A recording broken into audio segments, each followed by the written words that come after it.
همدوران عزیز سلام علیکم. امروز 31 می سال 2025 قرار دارم در باغ خودم من و شما یک درختی زردآلو رو نشون میدم.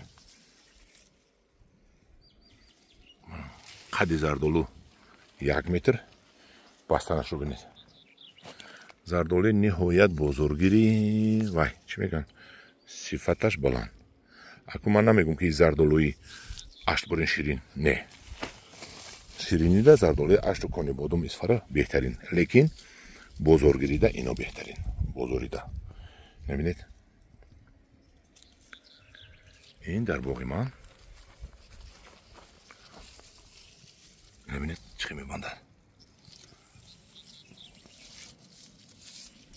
من این نمودی بیرونیش.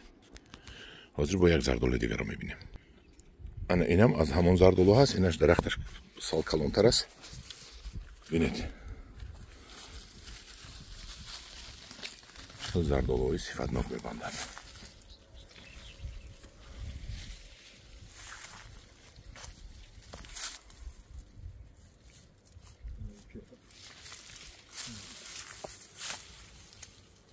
زردآلوش اكو کلان بودنگیشو فهمیدم. من نمیسیتش یک دستی من پر شد. نبینید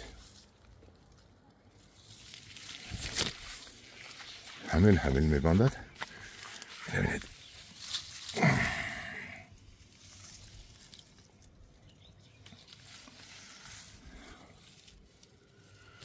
آن این زردآلوی بهترین.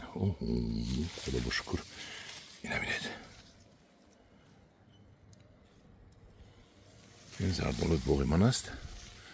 من دونه زردآلو یابم برای تک پیوند. خدا خواهد بدم دو تاشو. من چینم یک تاشو هم در دست من بینید. منه تخمینا از تخم مرغ کلانتر است. بسم الله الرحمن الرحیم. حاضر اینو گزیده میبینیم.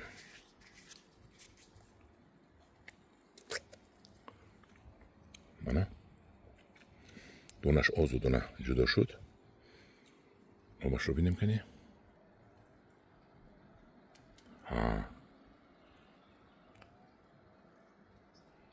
آبش چکید.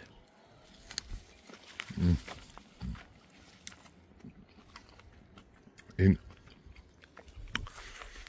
حولم یک 3-4 روز دیگر دارد بهترین زردآلو می شود. در بازار به فکرم اگر یک هفته ایستد در خانه یک هفته چینده مونید شکلش عوض نمی شود. همدون عزیز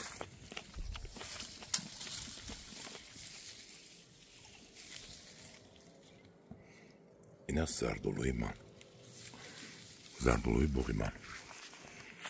در پناه خدا باشید.